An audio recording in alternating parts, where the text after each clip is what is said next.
कहले रहे नारायण। आगामी जी रहले अपना लड़का के नाम नारायण देने रहे। सेठ पर पड़ गए तो कहल कि ये नारायण खाली पानी पियावो। भगवान बुझने के स्वयं हमरा के चालू करता। भगवान आके स्वयं अजामिन के तार दे। नामो धरे के चाहे शंभू चाचा तो उसने धरे के चाहिए।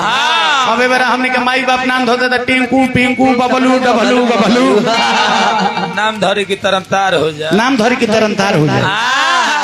अब तनी एगो माई के भजन गावल जाई। आई कर बाद हनुमान जी के जय बोले जाई। आ सुदर्शन भाई से सेवा ले हो।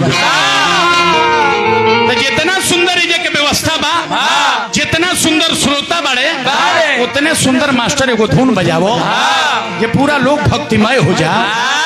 हमने तनी माई के दरबार में गोड़ लगे।